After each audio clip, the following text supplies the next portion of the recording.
Assalamualaikum warahmatullahi wabarakatuh. Kita akan lanjut kembali materi yang kemarin, yaitu selamatkan makhluk hidup, mata pelajaran bahasa Indonesia. Kalian bisa buka buku PH Prima halaman 37 dan 40 dan buku tema halaman 41 dan halaman 42 pada pembelajaran 4. Oke, kita lanjut kembali ya. Ibu akan memaparkan informasi. Informasi itu bisa diperoleh dari mana aja sih? 1. Informasi dapat diperoleh dalam teks adalah caranya membuat pertanyaan berdasarkan teks tersebut dan jawabannya. Yang kedua, kata tanya apa, siapa, di mana, kapan, mengapa, dan bagaimana dapat menemukan informasi pada setiap paragraf. Yang ketiga, setiap kata mempunyai fungsi yang berbeda-beda di antaranya. 1. Kata tanya. Apa? Untuk menanyakan nama benda, objek pembicaraan, judul atau tema suatu bacaan. Contohnya, apa yang dipakai untuk mengetik pada zaman dahulu? 2. Kata tanya siapa? Menanyakan tokoh yang dibicarakan. Contohnya, siapa untuk membawa tas berisi buku gambar? Yang ketiga, kata tanya di mana? Dipakai untuk menanyakan tempat atau latar. Contohnya, di mana Doni membuat layang-layang? Yang keempat, kata tanya dipakai untuk menanyakan waktu.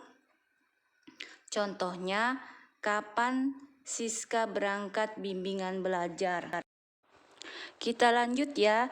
Kemudian yang nomor 5, kata tanya mengapa dipakai untuk menanyakan waktu. Contohnya, mengapa rumah kita selalu bersih?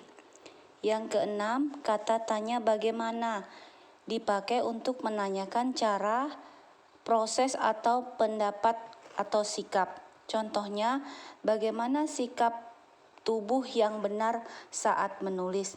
Nah, itu tadi adalah kata-kata tanya yang dapat dibuat untuk membuat atau mencari informasi pada suatu teks. Kemudian, Ibu akan membahas mengenai menyimpulkan teks laporan.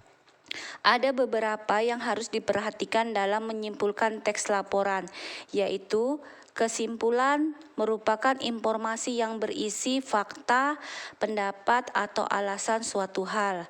Kemudian, kalimat kesimpulan berisi pendapat yang merupakan inti dari suatu informasi.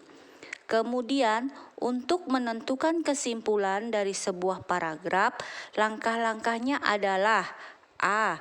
Carilah ide pokok dalam paragraf tersebut. B. Carilah kata kunci yang ada pada paragraf tersebut. C. Membaca atau mendengarkan dengan seksama. D. Menuliskan kesimpulan yang tepat menggunakan kalimat singkat.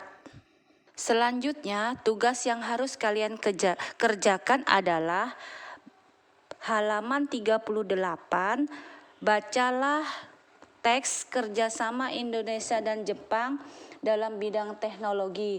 Kemudian, kamu buat pertanyaan yang sesuai dengan teks di atas.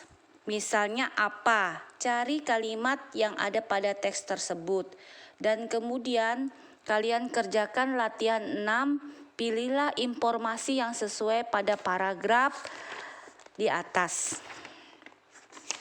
Selamat bekerja. Assalamualaikum warahmatullahi wabarakatuh.